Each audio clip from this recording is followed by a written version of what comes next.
মনে হচ্ছে কোনো গন্ডগোল আছে। যদি তার খিদে লাগে তারপর না খেয়ে যদি মরে যায়, মনে হচ্ছে কোনো গন্ডগোল আছে। মূর্তি দেখতে আইছো না? মূর্তি এক নাবালিকা সেমনি যে বললো যে আমার মূর্তি বানাইছে আর সেটা বিশ্বাস করে চলে আইছো। পিন্টুরের মূর্তি বানাও কিনা? হ্যাঁ, এর মন্ত্র বান পিন্টুরে দেখলি পরে ভয় পায়, বিশ্বাস হচ্ছে না? যে মন্ত্ররে জিজ্ঞেস করো, যাও। জিজ্ঞেস করতে হবে না, নিজেরে তুমি শয়তানের যত বড় উড়োজাহাজই মনে করো, আমি তোমারে মূর্তি বানাবো। আমি সে বুঝেছি, আমার জীবনরে হাবিয়া যোজক বানাবি, তাই তো? হ্যাঁ, ও বাপের মতো নাটক করা শিখিছো না? আমার আর পারোর কথা শুনে এসে ভাব ধরিছো? ওরে শুইনে ভাব ধরার কিছু নেই, মাথার মধ্যে রাডার ফিট করা আছে, সেই রাডারে সফটওয়্যার পেয়ে যাই আমি। তাই নাকি? তাহলে বলো দিন আজকে সকালে আমি কি দিয়ে ভাত খাইছি? সকালে আজকে তুমি ভাতই খাও নাই। কেন খাও নাই সেটা শুনবা? না না, জিজ্ঞেস যখন করেছো শোনা তো লাগবেই। তুমি ভাত খাও নাই আমার পরে রাগ করে। আমি ঠিকই ভাত খাইছি এবং ভাত টাত খেয়ে দে তারপরে এসব করতেছি। কেন ভাত খাইছি সেটা শুনবা? কারণ আমি তোমার আমার জীবনের বর্তমান মনে করি না, পাস্ট। আমি মনে করি তুমি আমার জীবনের সুদূর অতীত, বর্তমানে তোমার নেই। তোমারে আমি আমার জীবনের পার্ট আর মনে করি না, বুঝিছো? আমি মনে হয় খুব মনে করি, আর আমি মনে হয় আজকে আইছি তোমার হাত ধরে কান্তি। এই আমার হাত ধরে কানতে চাইলে আমি তোরে কানতে দেব? হুম, তুই কানবি একা একা, একলা একলা তোর কান্তি হবে। তুই তোর আব্বার পক্ষ নিয়ে আমার অপমান করেছিস, আমি মাইন্ড করেছি, আমি শেষ দেখে ছাড়বো। আর আমি মনে হয় শুরুতেই বসে থাকবো না, আমি ওর শেষ দেখে ছাড়বো। আমি কিন্তু সাবধান করে দিচ্ছি, গলা বাড়ায় একদম কথা বলবি না। এই তুই একদম চুপ, তুই আমার সাথে গলা বাড়ায় কথা বলবি না। যেদিন তোর রাতের ঘুম হারাম করবো না, ওই দিন টের পাবি আমি কি জিনিস। ওরা তো রাত্রিরে আমি ঘুমাতে চাই না, রাত্রিরে ঘুম আমার দরকার নাই, দিনে ঘুমায় পোষায় নেবো। যা। ও দিনে শান্তিতে ঘুমাবা মনে করিছো? তুমি কোনোদিনও দিনেও শান্তিতে ঘুমাতে পারবা না। এই তুই কিন্তু চিনিস না আমারে। তুই আমারে চিনিস না। আঙ্গুল নামা। তুই আগে নামা। তুই আগে নামা। নামা।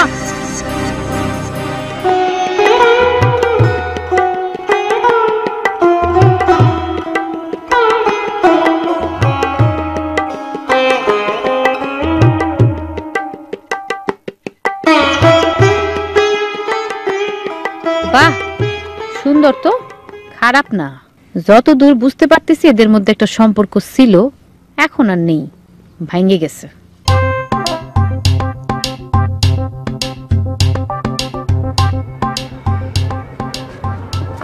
নাস্তা পানির হিটার খবর বলেন তো, ভিটের ভিতরে তো মনে হচ্ছে গেছটা জানিয়ে এই টুকটুকি বাজিয়েছে। ও বাবা, তুমি কি এখনই বাড়ি রওনা হবে নাকি? কিন্তু হিটার কথা বলেন আম্মা, আপনার কি বিবেক বুদ্ধি গলিয়া গলিয়া ভরিয়ে যেতেছেনি? আমি এখন কি মানে ঢাকার দিকে চলে যাবো? না, করছিলাম কি, ধরো এই নাইট কোচে যাওয়ার দরকারটা কি?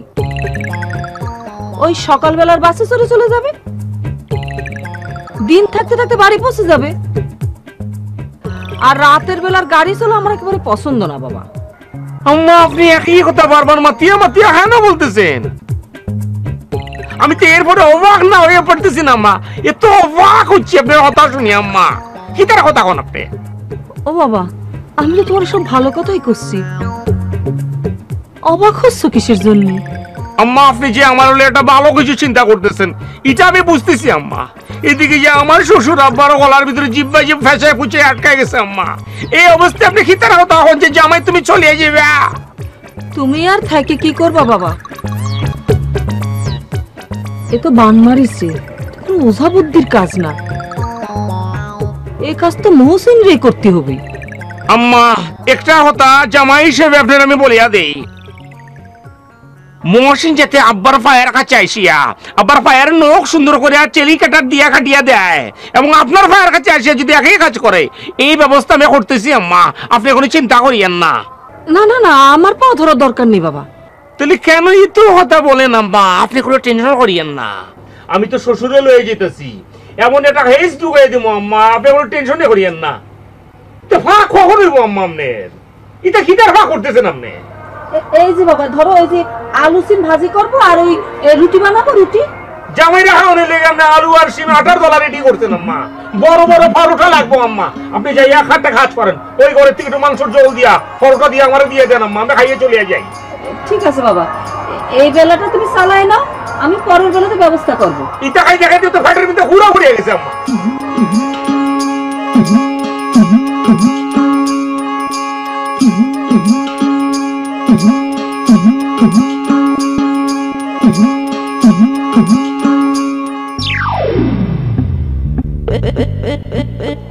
কত বড় সাহস দেখেছেন? আরে আমরা হলাম যে আইনের লোক, আর তুই আমার শ্বশুরে বাংলারিস? হবে তো হবে, হয় এসপার না ওসপার। মিন্টুর নামটা কেসের মধ্যে ঢুকায় দাও, আমি কয়েছে সেটা করো না। ওর জন্য তোর বাপের এই অবস্থা, পাক শাস্তি। আম্মা, আব্বা এটাতে রাজি হবি না। আপনি পিন্টু মিন্টুরে ভাগাভাগি করলেও আব্বা কিন্তু ভাগাভাগি করবি না। তা অবশ্য ঠিক, তারপরে থাক। আমরা শুনুন, আপনার বিশ্বযুদ্ধ বাধা দিন না। এমনিতেই রাশিয়া সিরিয়ার জঙ্গিদের উপর হামলা করেছে, আমেরিকার আগে গজগজ করতেছে, কিন্তু কিছু ক্ষতি পারতেছে না, কারণ আমেরিকা তো জঙ্গিদের ধ্বংস করতে চায়। আমেরিকার চীনের অবস্থাও খারাপ, এদিকে ইরানের সাথে পশ্চিমারা যত ভালো ব্যবহারই করুক, তলে তলে কিন্তু ঠিকই পাঠিয়ে দিচ্ছে। ও জমি, তুমি থামো, আমি সব জানি, আমারে ক্ষতি হবে না সব। আম্মা, আপনি এত কিছু জানেন কি করে? ও মা, আমি তোমার শাশুড়ি না, আমি জানবো না? থ্যাংক ইউ আম্মা, থ্যাংক ইউ। আমি এতদিন পরে বুঝতে পারলাম আমার শাশুড়ি আম্মা অনেক শিক্ষিত, সারা দুনিয়ার খবর রাখে। আম্মা একটু তরকারি আনেন দেখি। ভাত তো তরকারি নাই। তাহলে একটু ভাত আনেন, এই তরকারি দিয়ে খেয়ে ফেলবো। বাপ, ভাত তো আর নাই। ডিম ভাজি করে দেন একটা। ওই খেয়েও তো বাপ, আর নাই, ওই খাও। ছোট আম্মা কি রান্না করেছে জানেন? হাঁসের মাংসের ভুনা আর এই চাউলের আটাতে রুটি বানিয়েছে, জামাই বসে বসে খাচ্ছে। আমি দিতে গিয়েছিলাম, গন্ধে আমার দম বন্ধ হয়ে আসতেছিল, এত সুন্দর গন্ধ। বাবা আর খাও না, থাক। ওই খায়ে তুমি কোর্ট কাছারিতে যাও, দুপুরে খাও নি, নাও পানি খাও। আর বেশি খাও না তো, এত খাও না, মোটা হয়ে গেলে ভালো লাগে না। নাও, শরীর খারাপ করবে, পানি খাও, যাও।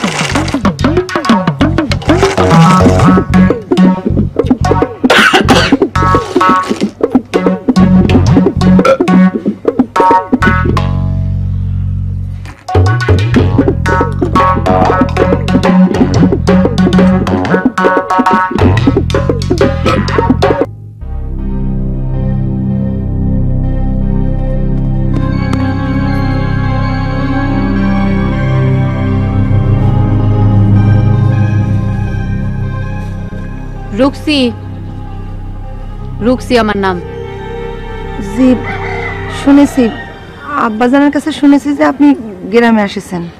ও আচ্ছা আচ্ছা, তো তোমার নাম তো উর্মি না? জি মনে পড়েছে, একটু একটু মনে পড়েছে তোমারে। জি আমার কিন্তু আপনার পুরোপুরি মনে আছে। যাক, ভালো, খুবই ভালো। তো পিন্টু ভাইয়ের সাথে তোমার কি হয়েছে?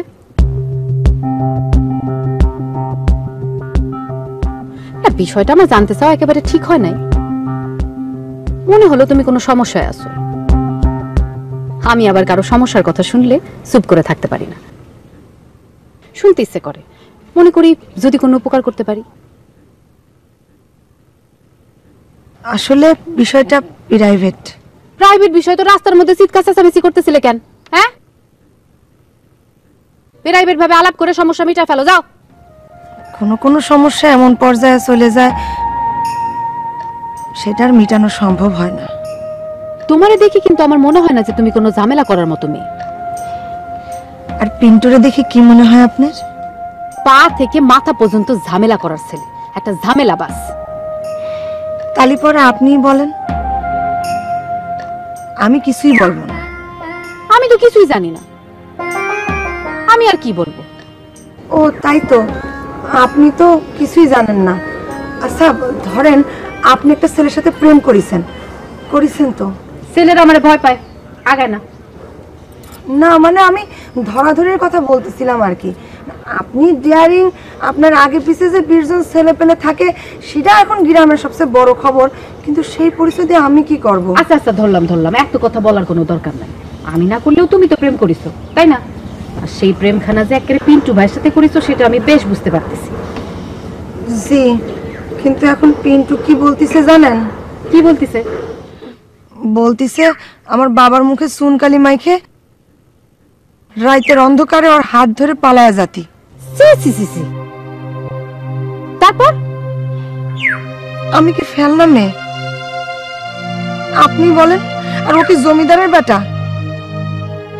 ওর আব্বারে দিয়ে আমার আব্বার কাছেও প্রস্তাব পাঠাতে পারে না? প্রেম করলি মনে হয় বাপের মুখে চুনকালি মাখতে হবে। না না, তোমার কথা তো একদম ঠিক আছে। আমার কান্নাকাটি সহ্য করতে না পাইরে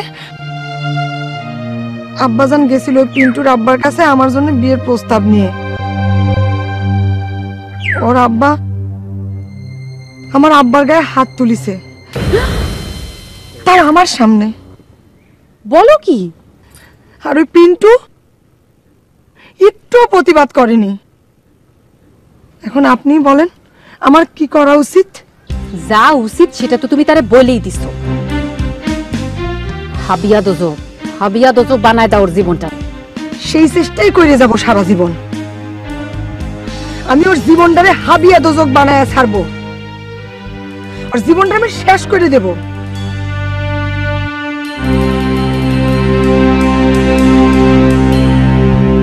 হ্যাঁ, নারী হিসাবে তুমি যে প্রতিবাদ করতেছো সেটার জন্য সারা জীবন তোমার প্রতি আমার সাপোর্ট থাকবে। যদি কোনো ঝামেলায় বা সমস্যায় পড়ো একেবারে আমার কাছে চলে আসবে, নিজের বোন মনে করে চলে আসবে। বুঝতে পারিছো? ওনার সাথে আর ইনার কিসের কথা? যাক, পরে দেখবানি।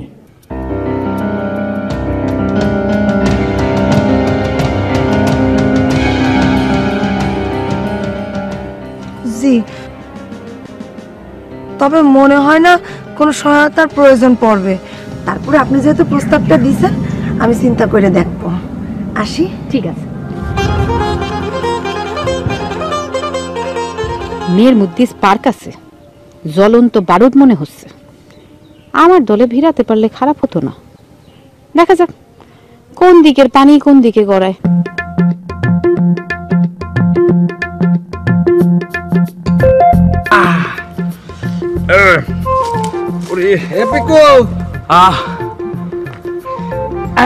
পঞ্চাশটা বুক ডাউন দিয়েছিস? হয়েছে 50টা দিয়েছি বড় ভাই। বাহ। আচ্ছা বড় ভাই, হ্যাঁ, এ আপনি হঠাৎ করে আমার শরীরের প্রতি নজর দিয়েছেন, আমি খুব খুশি হয়েছি। কিন্তু এত ব্যায়াম থাকতে আমার বুক ডাউন দিতে কয়েছে কিসের জন্য? এই ছোটবেলায় যখন আমরা স্কুলে পড়া পারতাম না, স্যার কি করতো মনে আছে তোর? হ্যাঁ, এ পড়া না পারলে কান ধরে উঠবস করা তো। হ্যাঁ, সেটা কি ছিল কদিনই? শাস্তি। হ্যাঁ, শাস্তি ছিল।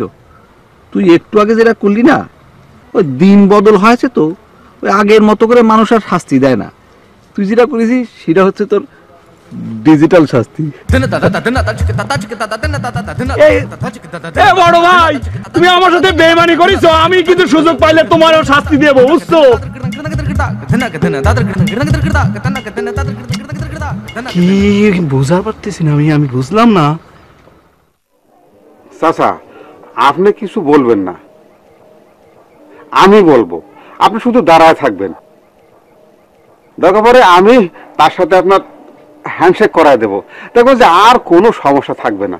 চাচা, ওই বিষয়টা হচ্ছে কি, যে ধরেন যে কথা বলতে না পারার থেকে এটা অনেক ভালো না?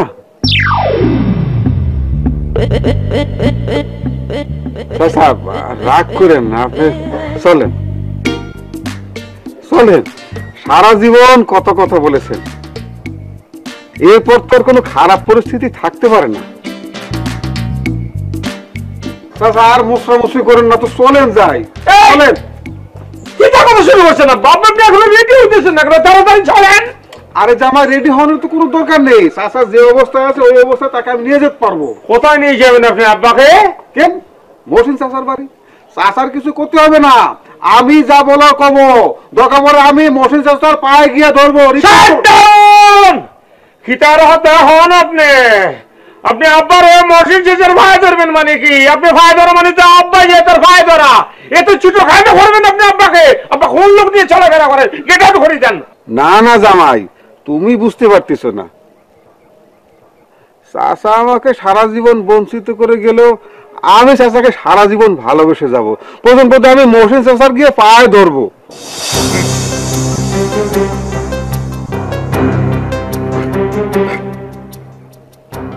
দেখছেন দেখছেন, আমার আব্বা কথা বলতে পারতেছি না, কিন্তু ব্রেন শক্তি কিন্তু ঠনঠনা।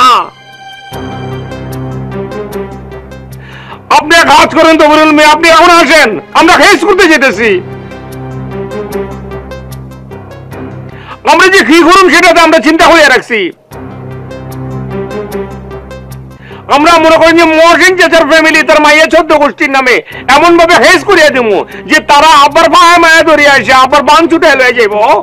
না না জামাই, কথাটা ঠিক না, গ্রামের মধ্যে মামলা মোকদ্দমা ভালো না। আচ্ছা জামাই, আমি দেখতেছি। উনি দেখতে থাকুক, আপনি আসুন তো। এত কি জায়গা করতেছো তুমি? আবার তো রেডি হন লাগবে। আপনি তো রেডি আছে, আপনি রেডি না? না, এরা তো আমার কোনো কথা শুনতেছে না। চাচা, এই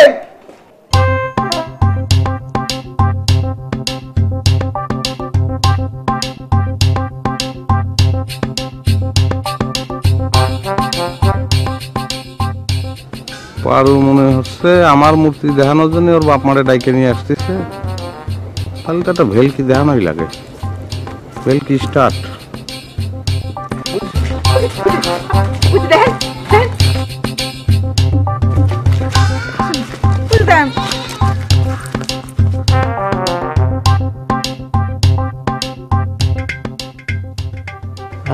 এটা কি করলি রে মা? এটা কি করলি? হ্যাঁ মা, আমি তো এবার মনে তোরে শিখাইনি, আর তুই কি করে করলি? আব্বা আমি নিজেও কিছু বুঝতেছি না। বুঝতে পারো মা, এ হচ্ছে ভেতরের পাওয়ার। আমার মেয়ে সাধনা কোন পর্যায়ে নিয়ে গেছে। কি সগীর, হ্যাঁ এখন কি মারে সগীরের পরিবারের সবাই রে পাথরের মূর্তি বানানোর বান মারি দিতে পারিস না? আব্বা আমি তো পারি না। তাই নিয়ে কত গর্ব। কে কথা কলো? হ্যাঁ কিটা কথা কলো? আমি পিন্টু, পিন্টু, দিস ইজ পিন্টু। চাচা অনেক হয়েছে, সব ফাত্রামি এখন ছেড়ে দেন দিনি। আপনার নিজেও একটা বুয়া, আপনার মেয়েও একটা বুয়া। এই ভুয়া কি, ভুয়া কি? যদি পারিস তোর আব্বার মুখে যা কথা বের কর যা। আব্বা পারতেছি না সেটা আব্বার বিষয়, কিন্তু আমার পরে যে বান কাজ করতেছি না সেটা তো প্রমাণ হয়ে গেল নাকি?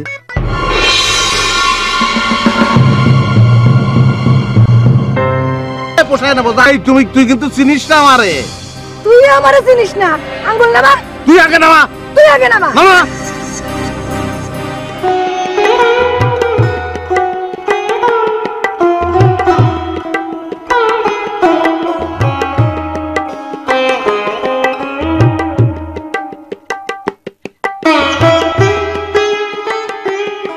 বাহ, সুন্দর তো, খারাপ না। যত দূর বুঝতে পারতেছি এদের মধ্যে একটা সম্পর্ক ছিল, এখন আর নেই, ভাঙে গেছে।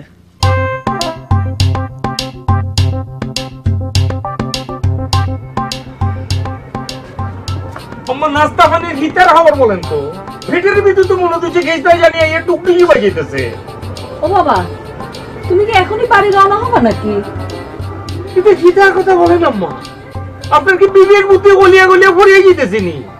আমি এখন কি মানে ঢাকার দিকে চলে যাবো? না করছিলাম কি, ধরো এই নাইট কোচে যাওয়ার দরকারটা কি? ওই সকালবেলার বাসে চড়ে চলে যাবে, দিন থাকতে থাকতে বাড়ি পৌঁছে যাবে। আর রাতের বেলার গাড়ি চলো আমার একেবারে পছন্দ না বাবা। আম্মা আপনি একই কথা বারবার মাতিয়া মাতিয়া হ্যাঁ না বলতেছেন। আমি তো এরপরে অবাক না হয়ে পড়তেছি না আম্মা, এত অবাক হচ্ছে আপনার কথা শুনি আম্মা। কি তার কথা কোন আপনি? ও বাবা, আমি তো তোমার সব ভালো কথাই করছি, অবাক হচ্ছ কিসের জন্য? আম্মা আপনি যে আমার হলে একটা ভালো কিছু চিন্তা করতেছেন এটা আমি বুঝতেছি আম্মা। এদিকে যে আমার শ্বশুর আব্বারও গলার ভিতরে জিব্বা জিব ফেঁসায় ফুচে আটকায় গেছে আম্মা। এই অবস্থায় আপনি খিতার কথা হন যে জামাই তুমি চলে যাবে। তুমি আর থাকি কি করবা বাবা?